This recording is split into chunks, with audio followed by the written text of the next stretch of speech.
Cette vision des choses vient de la Tanzanie parce que la Tanzanie est dirigée ainsi. Savez-vous qu'à la base, c'est le citoyen tanzanien qui est responsable de tout, qui informe tout sur tout de ce qu'il voit autour de lui et informer l'autorité, même jusqu'à Dar es Salaam.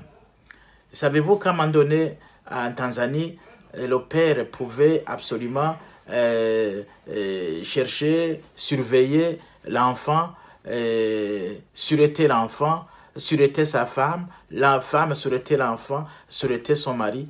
Imaginez les conséquences sociales d'un tel comportement politique. Et tout ça, ça vient d'où? Ça vient de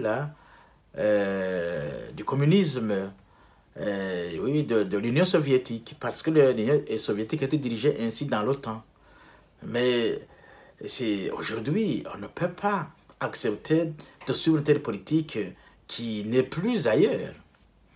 Donc, je crois que en soi, l'idée n'était pas mauvaise, mais le contexte n'est pas là. C'est le deuxième commentaire.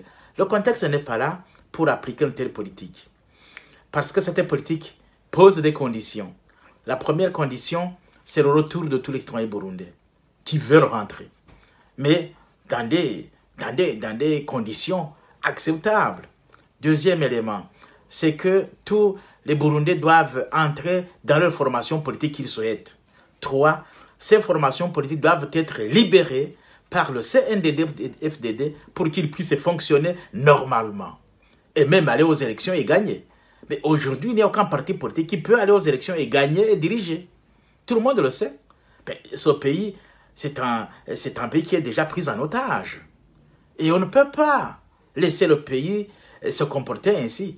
Et cette politique, justement, s'inscrit dans cette logique d'avoir pris le pays en otage et qu'ils veulent continuer à le gérer comme si c'était une propriété privée en essayant de responsabiliser tous les citoyens, CNDD-FDD, pour qu'ils puissent surveiller les autres qui ne sont pas du CNDD-FDD. Voilà le danger de cette politique.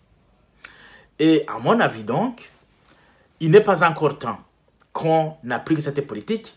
Il faut d'abord parer au plus pressé. Et le plus pressé, c'est mettre les citoyens ensemble. Expliquer ensemble. Et discuter ensemble sur comment nous devons être dirigés. On ne peut pas être dirigés comme des animaux. Nous ne sommes pas des animaux. Nous sommes des hommes capables de réfléchir, capables de dire oui quand c'est oui, capables de dire non quand c'est non.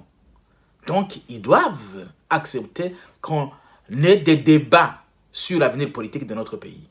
Et c'est à travers ce débat qu'on peut aussi parler de cette question, montrer ses avantages, montrer ses inconvénients et décider s'il le faut, s'il ne le faut pas.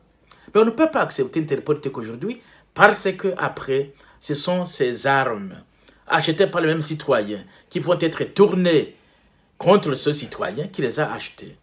Nous l'avons vécu depuis très longtemps et on ne peut pas continuer à le vivre comme cela. Depuis longtemps, je rappelle qu'il n'y a aucun pays qui a attaqué le Burundi. Aucun. D'après l'histoire. Mais les Burundais ont été tués par qui? Par leurs frères. Et ils ont été tués par quoi? Par les armes achetées par eux-mêmes. Et cette situation doit absolument cesser. On ne peut pas continuer ce jeu. Et nous comprenons cette politique, ce souci, mais ce n'est pas encore le moment. Il faut qu'on en discute profondément et accepter que nous devons d'abord marcher ensemble comme un pays, comme des citoyens libres pour que nous ayons la paix et que nous ayons le développement pour nous tous et pas pour les CNDD-FDD uniquement et non pas pour les autres. Non,